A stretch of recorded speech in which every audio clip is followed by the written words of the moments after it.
The illustrious Jabba bids you welcome. I'm going to regret this. I'm Pete Mitchell. He's Peyton Jones. And this is the Church Planter Podcast, brought to you by Church Planter Magazine.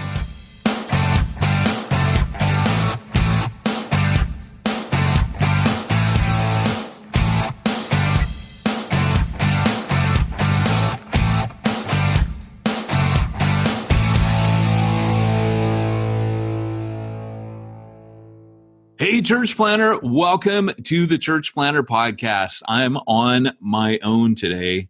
As the song says, all by myself, by my lonesome. In my defense, I was left unattended on today's podcast without Pete Mitchell, who was busy somewhere losing fat, working out, putting on bulk, and getting ultra ripped. And anyways, so that's my shout out to my partner. But I'm on here with a guest. You know, it's funny. When books come out, I make it a point to get certain authors everything they write.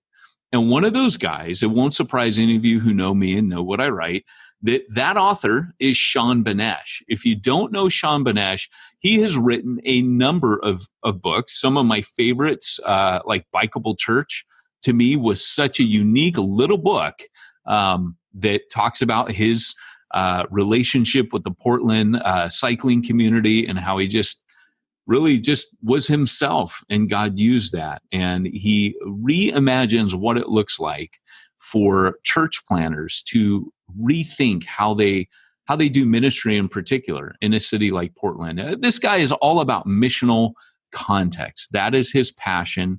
I would say he's passionate about church planning. I don't know that he'd say that. I think he's passionate about Christ. I think he's passionate about mission. And that's really, if you boil Dr. Sean Benesh down. And there is a doctor there, by the way. He's too cool for you to know that if you're just looking at him reading his post. But he actually has learned things to say. But what I love about Sean, if I'm going to quote Rod Tidwell, that's what I totally dig about you, man, off Jerry Maguire. For young people, watch it. You don't know what I'm talking about. But what I love about Sean is almost everything this dude writes is from the trenches. And he's got a new book. Before I let him talk, I'm going to tell you what the title is. He's got a brand new book that is just dropped called Through Barren Wastelands, in search of explorers, pioneers, misfits, and the apostolic imagination. I get all gushy when I read that title. Sean, always an honor, man. Good to have you on the show. Thanks for coming on. Yeah, great to be here. Yeah, and I don't wax that praise on. I don't say that to all the guys, Sean. So, but I honestly feel like you have something to say, and your blog posts have been on fire. If you've not checked out his website, you definitely need to head on over to intrepidmissions.com. He's got a book called Intrepid as well that came from. But Sean, tell us a little bit. Tell my audience that doesn't know. Tell me your history. Where you been? How'd you get into this crazy little thing called church planning? Oh, the origin story, right? Yeah. Oh, totally, dude. So I'm sitting here, for those of you that can't see, I've got a Superman. I'm sitting right now in the hall, Fortress of Solitude with the Superman shirt on. So that's fitting. Of course, Sean is a DC guy, right? Not a Marvel guy, totally DC guy. Sorry, I'm not. If they would produce better content, I would buy it, but it started and ended with Batman. I agree, brother. I agree. And Iron Man just boom. Jon Favreau, The Mandalorian. I mean, come on. What are you going to say? He's awesome. Yeah. He's a genius. Yeah. All right.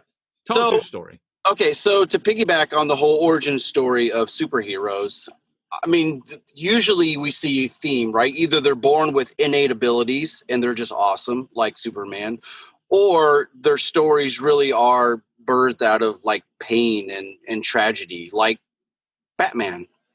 You know, if there's no childhood tragedy, there's no Batman. Plus, being a billionaire also kind of helps too. So I have been involved in church planning really for the last 20 years, roughly. I mean, I'm at the point where it's almost 20, so I'm definitely rounding up. So a lot of my storyline really begins with I'm not and wasn't a good church planner. And as a result, I my go-to line is, I was such a good fundraiser, I had to get a part-time job.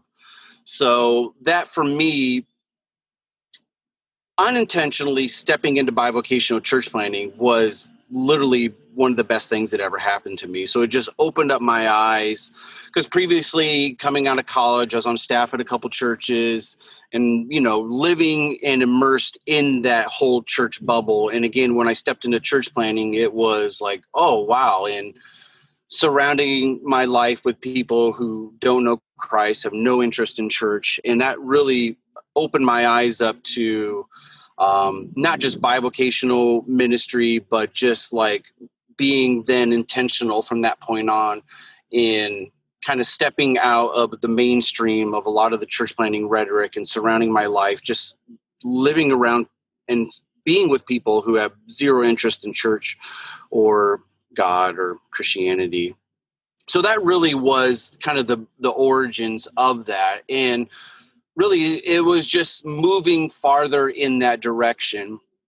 And as I continued to do so, it was the realization that, like, holy cow, like I'm living like a missionary life, and I'm living on the mission field, but like I never left. I never left the US of A. And so again, that was a part of it, just, re-envisioning, not even re-envisioning, but just opening my eyes up to see this whole world that I just didn't know before. And so that really was so foundational of everything. And so, yeah, that was kind of the beginning of that. So since then, been a church planner, a very subpar one, a couple times over, worked for a denomination as a church planting strategist, and, taught church planting in seminary.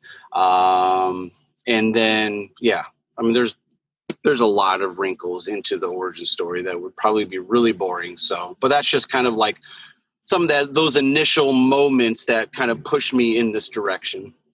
Well, you mentioned in your book, you start off, you talk about the wanderlust, and, I think that's an apostolic trait. Like, I love that you bring that out. Talk to us a little bit about what that means to you as a church planter, to have this sense of wanderlust. Yeah. So, I mean, so again, my life right now is very, I don't want to say divided, but there's different buckets that I live my life. It's not, there's one me, there's many me's. So what, You part said of my, many me. I didn't say many, I said many. So there definitely is a part of my life that is immersed in academia. Like, I love it. I love school. I love daily time in the classroom. Right when we're done, I'm jetting off to teach. Like, I absolutely love it.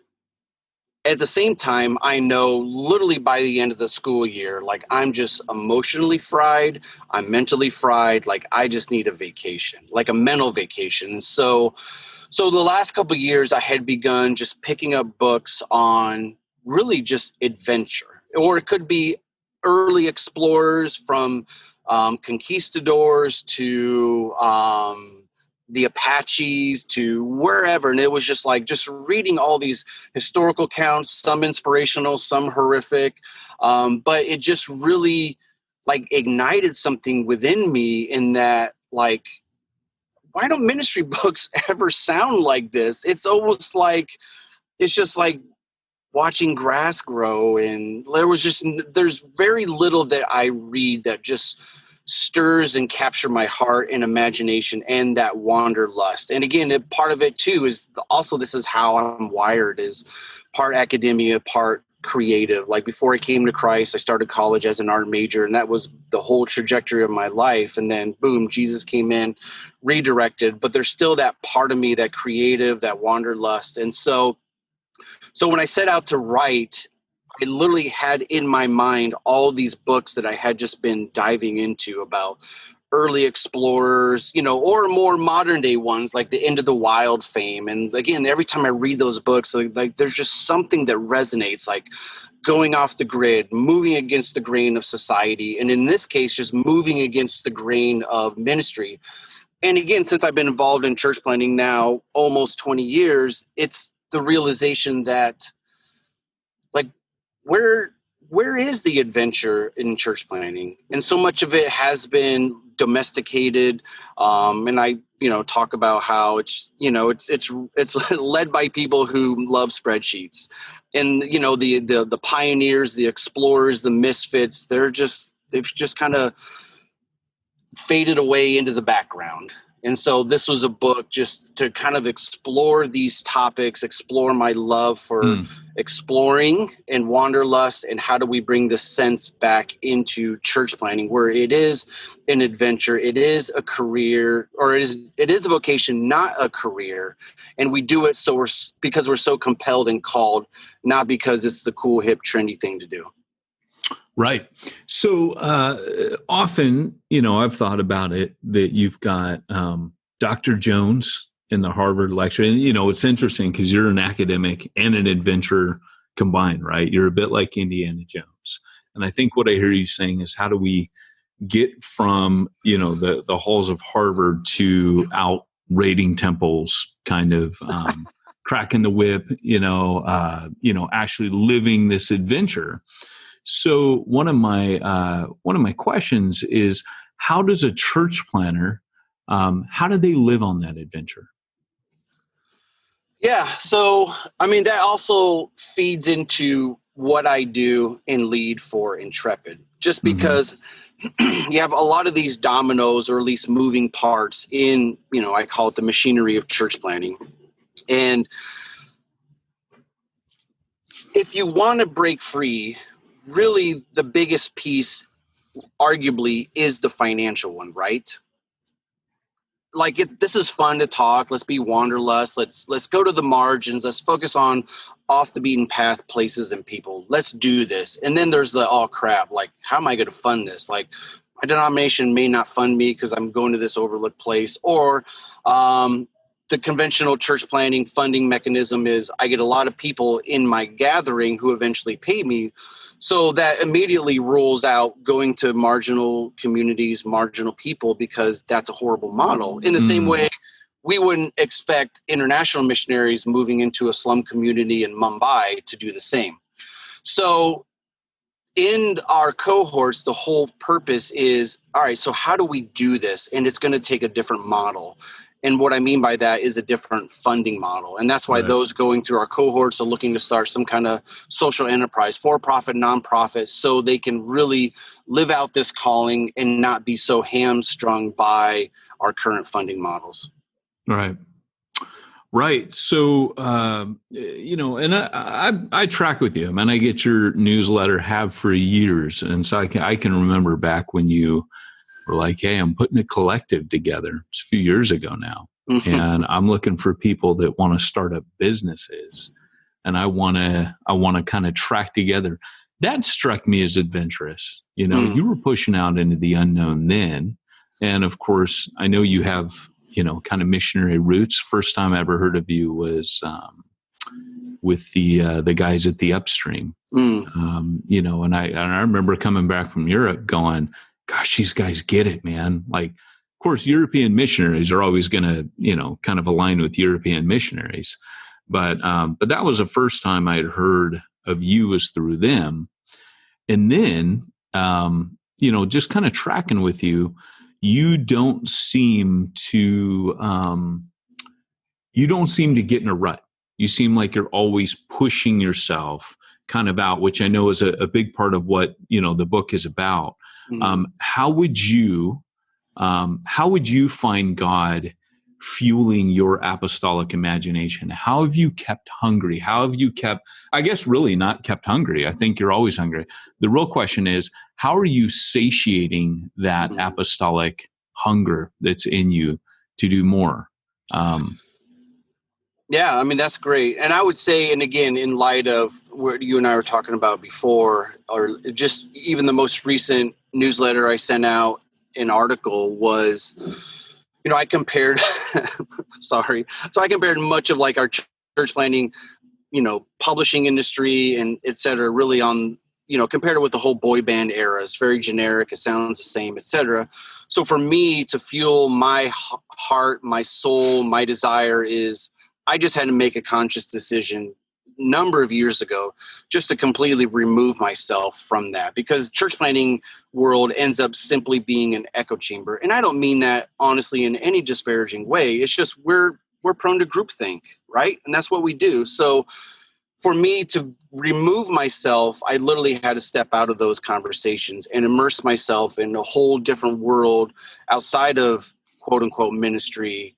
And whether it's my reading appetite, things that I do for my occupation or occupations, experiences like explore, kind of feeding that itch, whether it's, moving down the track of, more photography, more exploring, journaling, adventure journalism, whatever, just kind of fueling these things, as well as my own startups. Like one day I was like, I'm tired of this publishing industry. Screw it. I'm starting my own publishing house. And I did that for a few years. It's funny you say that, because your books are what people need to hear. They're not necessarily what sells. So this is the problem with the publishing industry, is the stuff that's going to sell is going to be the boy band, kind of like you're saying. And the stuff that people actually need to listen to, it's like you have to do that. And even Alan Hirsch right now is, as big of a seller as he is, he's saying, I need absolute freedom right now to publish what needs to be said. He's got that prophetic bone in him. Mm-hmm. Yeah. Yeah. And that's part of it too, is just, again, no conspiracy theories at all, because publishing, I feel like I got to repeat that over and over. And that I'm not crying foul. It's a business, just like a record label is a business, and you want to crank out something that's going to be a good return on investment. So I just had to not play, I guess, those games. And I had conversations with a number of publishing, companies. And at the end, like, I need, like we were talking about with Alan, like I just need that creative freedom. I just want to say what I need to say and get it out on my own timeline. Because I remember one publishing company, like, yeah, we love this. This is great. We're looking at our time clock. Yeah, we can release this in 3 years. And my thought was like, the whole world is going to be different in 3 years. Right. I can't wait 3 years.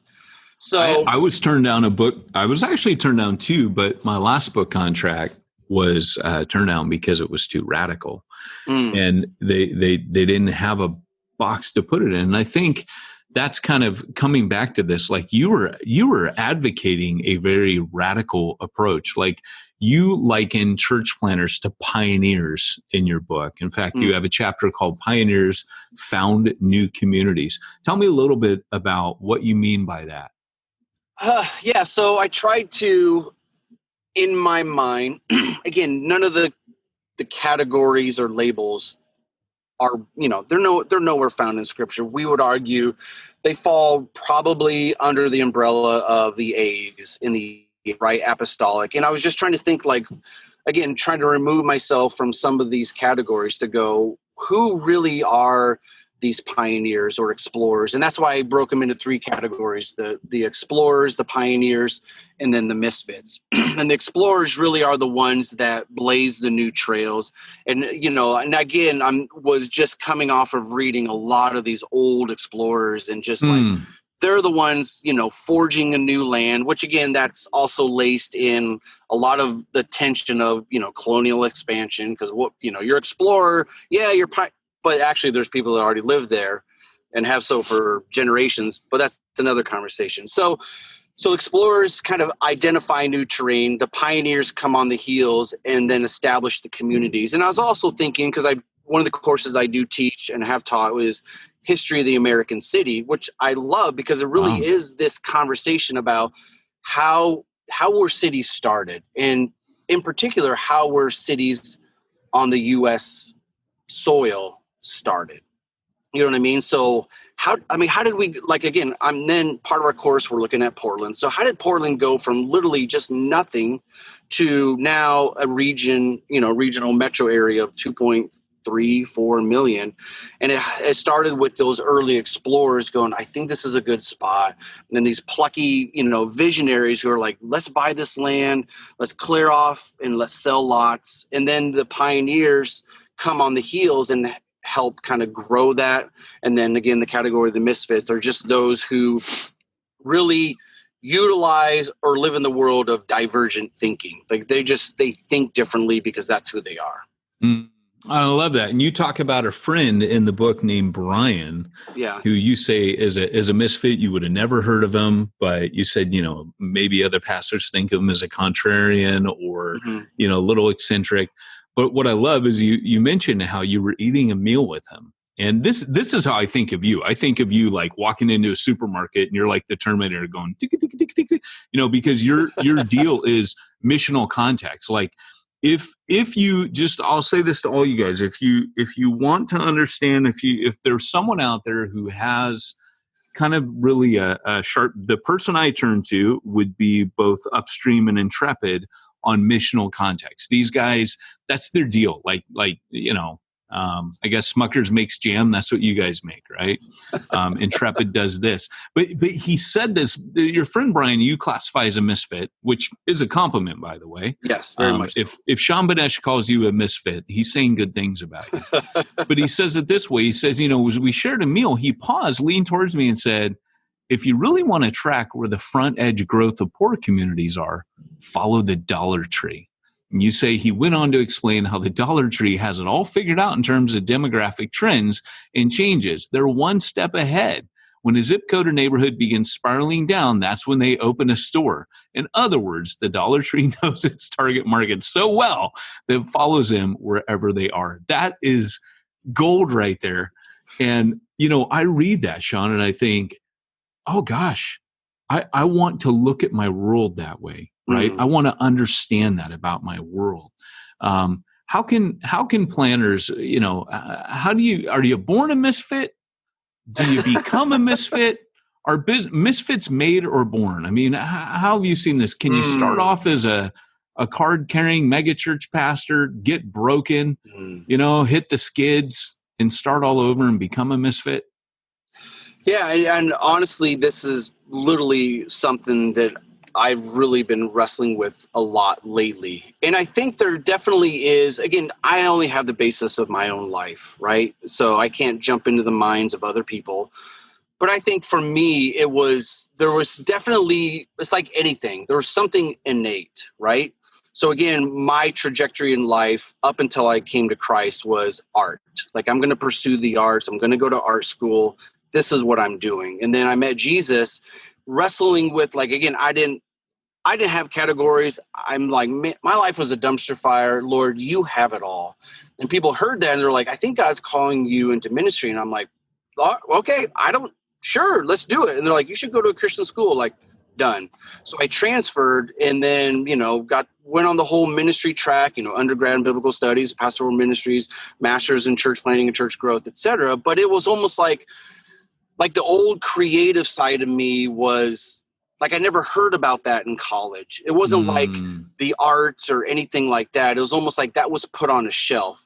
But I also realized, looking back, like my first 2 ministry positions out of college, I always got in trouble with the senior pastor. And it wasn't because I was doing stupid things. It was because I was just starting new things. I was reshuffling things around. Like I was Benesh started that Twister ministry again. We got to talk to him. Yeah, so I was getting in trouble. And that's where, for me, once I stepped into church planting, then it's like, the light started turning on. And that really began fueling. And it was like, how do I continue to move myself into this and finally come to the acceptance, like I'm not trying to be, but I know I'm creative. I'm not trying to be like a dirtbag, but I know I'm a disruptor, and I'm finally comfortable with that. But that's not out of angst. It's just there's something hardwired, and it was in there, but I felt like I never really had the freedom to cultivate it, nor the framework. And that's why I always say, like, I had to step out of the mainstream of the ministry machinery just so I could feed that. And so any thinking or thoughts is because I'm now out of that echo chamber. Well, and that's kind of the point, isn't it? That, a lot of what you're pushing towards in this book and also in Intrepid in general is to disassociate yourself from the money aspect. of ministry. And those two are very connected. So when you're in seminary, they don't want to encourage you to think outside the box because they're trying to teach you, hey, you need money to do this. And nobody who's going to give you money wants you to go blaze a new trail. They want you to do what's time-tested, safe, secure, predictable, because there's money attached to it, which is why I love the idea that you're saying, hey, bivocationalism, as Briscoe calls it, Kovo, this is going to free you up. And you've got a real passion towards entrepreneurship in ministry. That whole idea of almost if you're going to take a risk with your whole life and start business, take risk with the church as well. How are those two connected? That's my final question today. Yeah. So even as you're talking, again, it's the reminder of, because I feel like on some levels, like this, I mean, there's nothing new under the sun. And I hear that all the time from church planners in our cohort. Like we had a guy who was on staff at a church and finally he just had to step down because this church just doesn't get what he wants to do. And all he wants to do is he wants to move across the country, find a low-income, declining rural community and start a business in there. And out of that, plant a church. And his church doesn't get him. And I hear that all the time from those in our cohorts. They're like, our church doesn't get us, our supporters don't get us. But the irony of it all is, the irony of it all is, and I tell the guys all the time, is like, but imagine this. If everything you were doing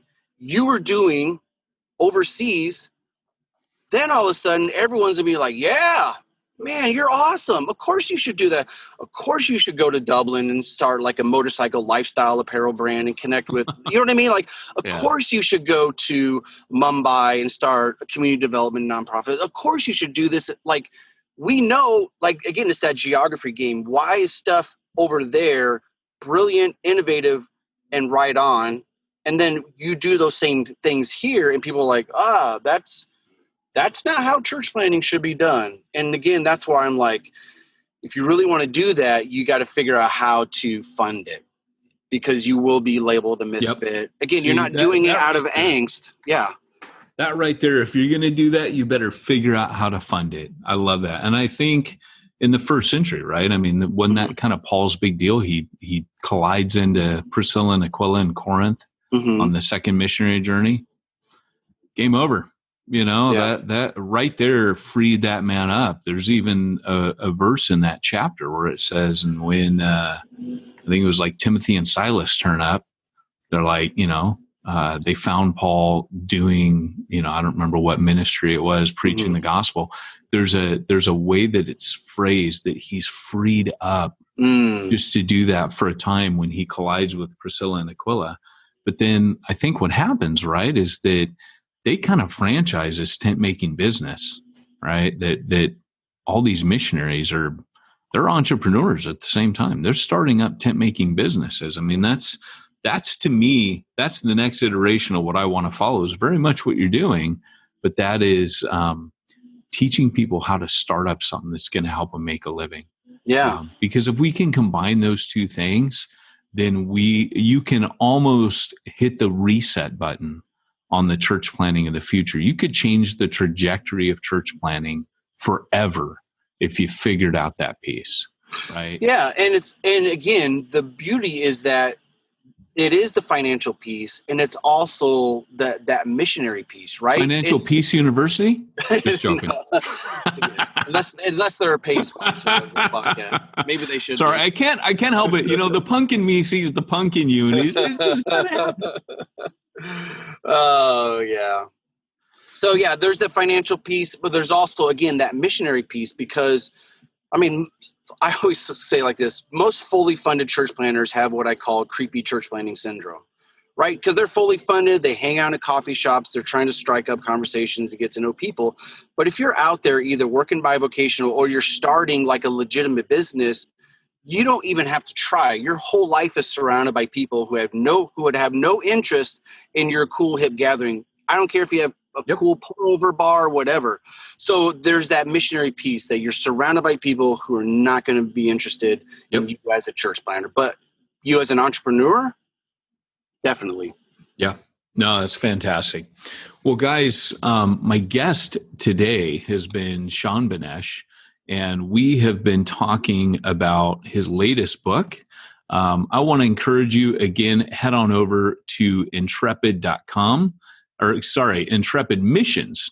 should know that because I'm on the mailing list. But the book is, and honestly, track with this dude. You guys know I'm careful on this podcast who I try to hook you up with.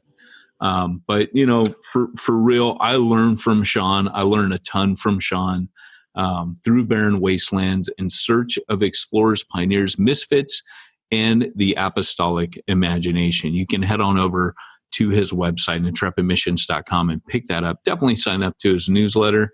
And Sean, man, thanks so much for coming on today. Yeah, thank you. It's been fun. All right. I got 2 commercials that I got to give you guys. Number one, Sean, while you're starting up all of this, sorry, I can't.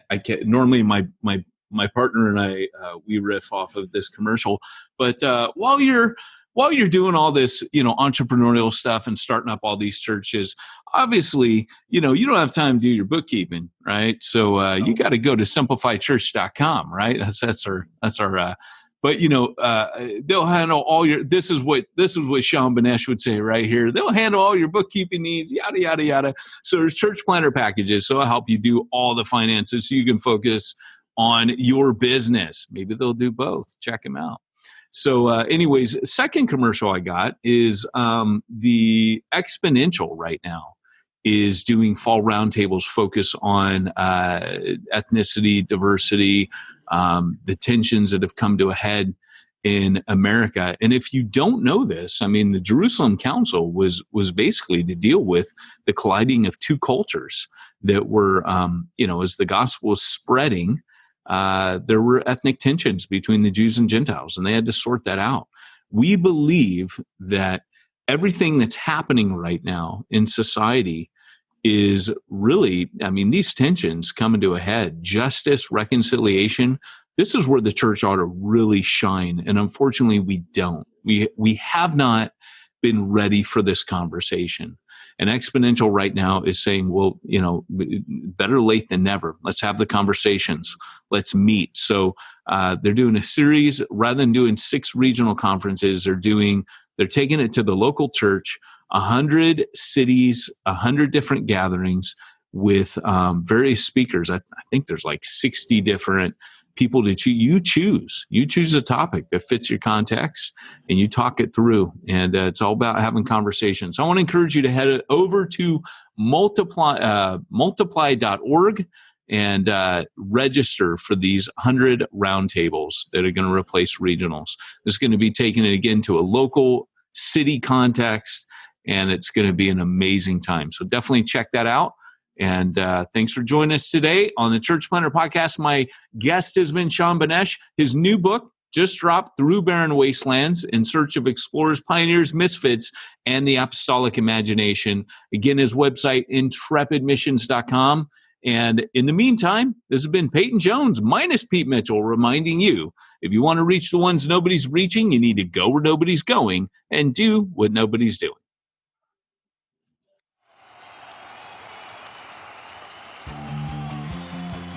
Thanks for joining us for another weekly episode of the Church Planter Podcast with Pete Mitchell and Peyton Jones.